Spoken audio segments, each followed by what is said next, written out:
Okay, Phil Lindsay here with Peep magazine with Mark Clauzel ahead of Basi Razaq's fight on May the 1st at the Lancastrian Suite in Gateshead. Yeah.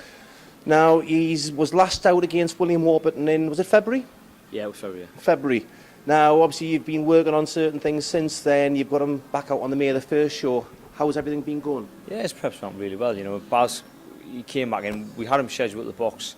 What was it, April? I think on which show was it? April the 4th. Yeah, that's right. Yeah, we had him scheduled on Phil Jeffries' show. April the 4th. Had to pull him off on that one because he had, I think it was laryngitis, some throat infection. So the doctor said, you know, not allowed to be medically fit for a week. So, you know, he got back straight back into the gym from the Willie Warburton fight, and he understands. We sat down with, you know, he sat down with Joe. He's watched the video a few times now, and I've sat and I've taught him. We said, listen, you know, I still don't think he lost the fight, if I'm honest. No. Still think he won the fight. I think it was a bit of a harsh decision, if I'm honest. And it was a bit unfair. Especially when he was the home fight. It's one of those, you don't expect it, but it's how it normally happens. If you edge it, you don't expect to lose. Yeah, but I had him win, you know, I had him win the first two rounds. Third round I gave that a Warburton, but fourth they were both kind of 50-50, so, you know, and I'll still stand by that. And if you watch it back, and I have watched it back, I still think it's the same thing. Baz won the first two, third round even, and third round Warburton won, fourth round you could give it even. So I can't really see how when he's won the first two clear and you've got an even round in there, you can give it a draw. Yeah, you know, because obviously Warburton was coming forward in the last round, but he wasn't landing a lot, was he? Well, they both. It was one of those things, wasn't it? They both kind of just, they both had their moments in the fourth round. Warburton came forward, Baz went forward, put him on the back foot. He put Baz on the back foot, and then it was sort of, you know, to and fro, wasn't it? So. But the important thing was there was lessons to be learned in there. Yeah, a lot of lessons to be learned. What you can't do is that is the main thing that is learned is that you can't go out there and just rely on blasting them out. You know, so but when you've had 3 fights, 3 knockouts, yeah, there's going to be a subconscious element of that there, isn't there? There is there, you know. And I was saying to the past, don't worry about, you know, don't worry about the knockout. He's going, nah, bro, he's getting knocked out. I went, listen, don't worry about him getting knocked out. Just win the fight. And you know, any boxer wants a knockout opponent. You know, everybody wants a knockout. But I said, don't worry about the knockout. Just go in there, get the rounds in, son, get the win. And if the knockout comes, it's a bonus, you know. Especially against Warburton, because he's so wily, and he's good as well. That's the thing. He's actually a good boxer. He is. He's a lot. I mean, he's a lot better than his record suggests. He's been upsetting the odds recently as well. He still is. So he's took all, you know, all his positives and his negatives away from it, and he's been back in.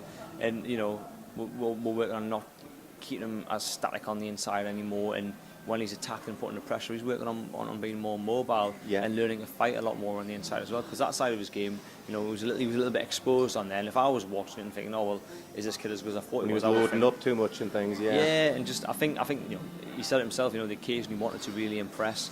You know, and which is understandable. Yeah, of course it is. Of course it is. You know, it was a big stage for him, wasn't it? You know, fight past show. You know, people watching from all over the country. So he knows he went out there and he knows he fought the wrong fight. And he was straight back in the gym and he said, I'm not letting that happen again. It doesn't matter who I fight now, we're going to go out and we're going to follow the game plan, because he didn't, not once did he listen to what he was told in the corner, and he went out there and he stuck with the same thing, round after round after round.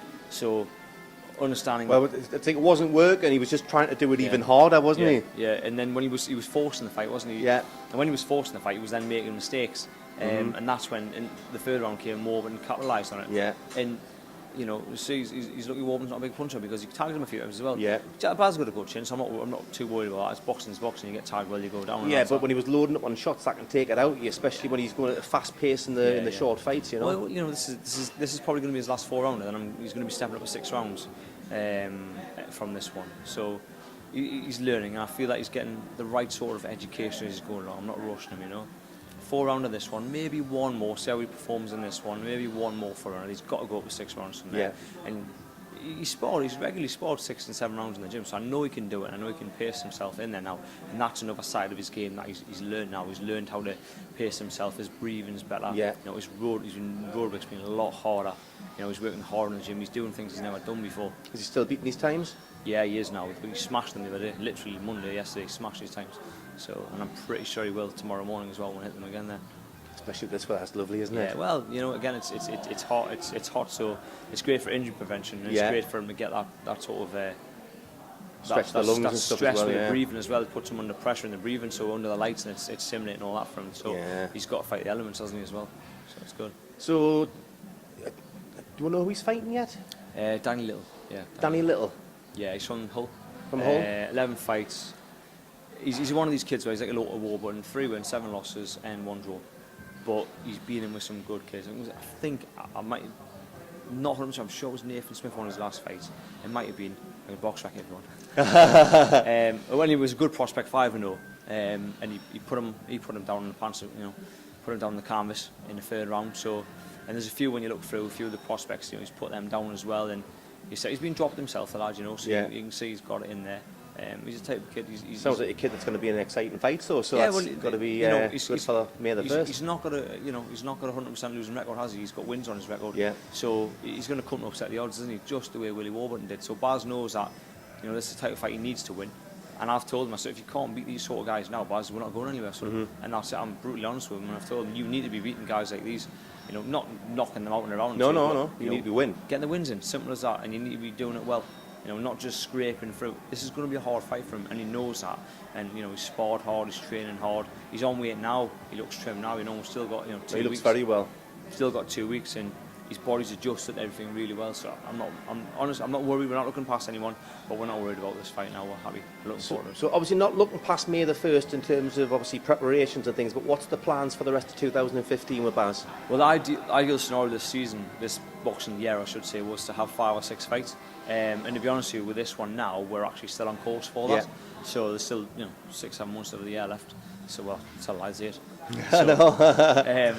So there's still still more than enough time to get about 3 or 4 bouts in there. And I know Phil Jeffries has got his Sun Rumble 5th of July, so there's an option there.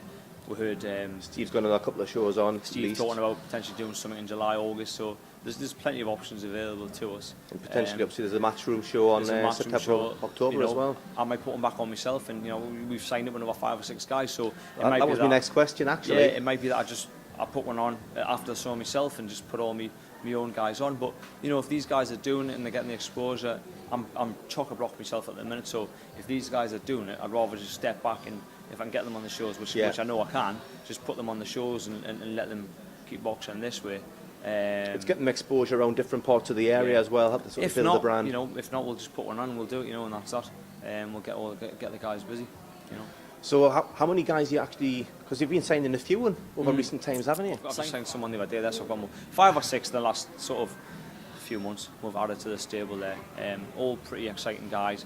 They've been down. We had a fantastic weekend of sparring actually this weekend. Gone there. Yeah. We had a team now from Scotland. We had Sam Best was in there. A few of the local lads in, and Bars and that. And everybody mixing it up at all different weights. Had some heavyweights in. They had some of their other pro heavyweights in the region coming. So yeah, the weekend was a fantastic weekend. It was good. Some familiar faces and all that, just having a laugh together, all preparing for the same sort of thing in the same sort of time frame, and some quality sparring. Shame I forgot to ring you guys. I know, well next time you will do. Yeah. But anyway, I'll be seeing you before the fight. But Mark, always a pleasure. All the very best, my man. Mark Clauzel.